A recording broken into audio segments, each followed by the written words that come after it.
A brown-haired werewolf strutted forward, oozing arrogance. He jerked his hips forward and sneered. Maybe someone should give her a taste of the real deal. Then she'd know the difference. He took a step towards Violet, and she instinctively backed away, sensing the situation was about to explode. She needn't to have worried. A low, menacing growl rumbled from, surprisingly, both Asher and Griffin. The werewolf's smug grin vanished, replaced by a look of pure terror. He froze, then scurried back, shaking like a leaf.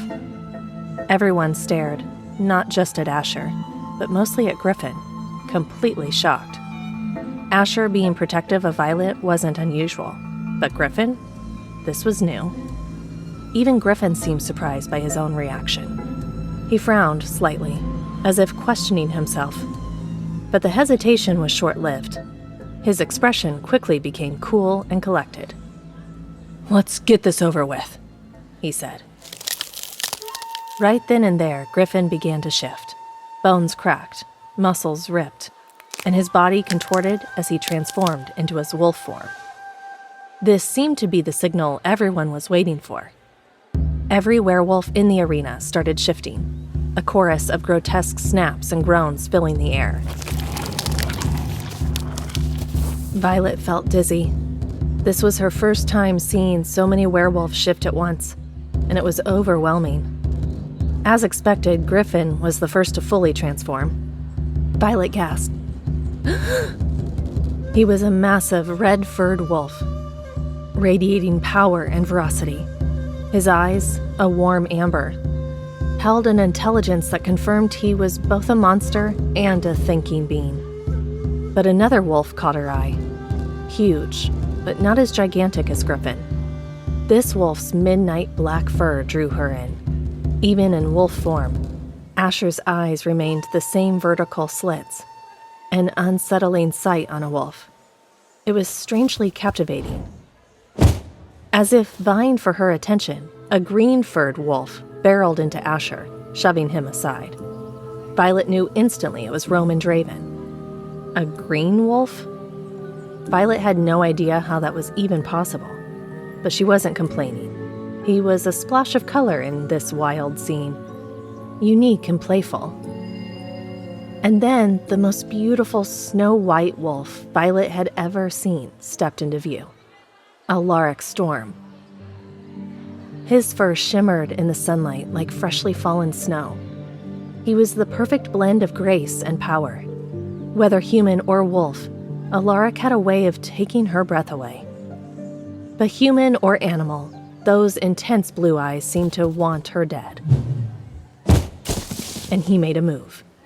Before Violet could react, Alaric Storm slammed into her, knocking her to the ground. The air whooshed from her lungs as she landed hard on the grass.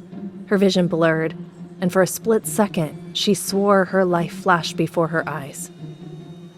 She was staring straight into the wolf's razor-sharp teeth. Way too close for comfort. Every instinct screamed at her to run, but terror froze her in place.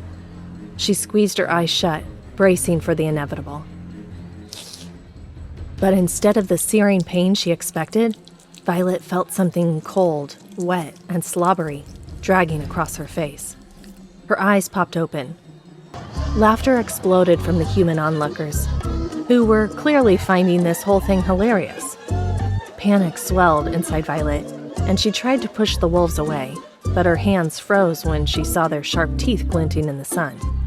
The last thing she wanted to do was make them mad. Their playful nips felt a little too close to actual biting, and Violet's heart hammered in her chest. Even though they weren't actually hurting her, it was weirder than painful.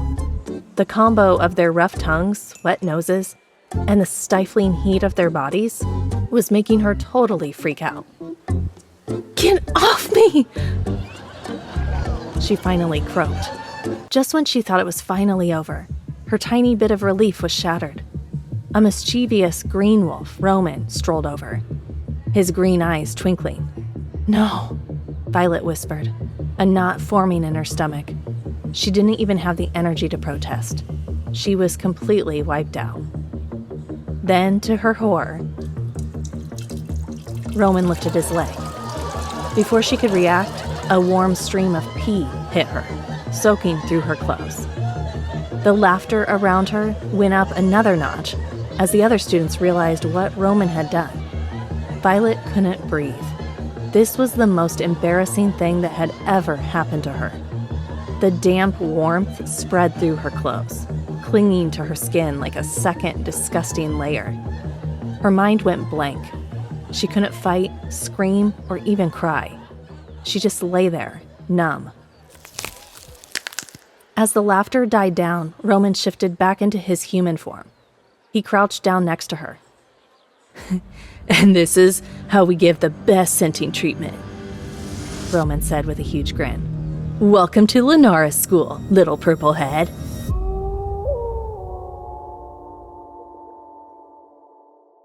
See that button on screen? That's your full story. Tap it and download the Pocket FM app now for free.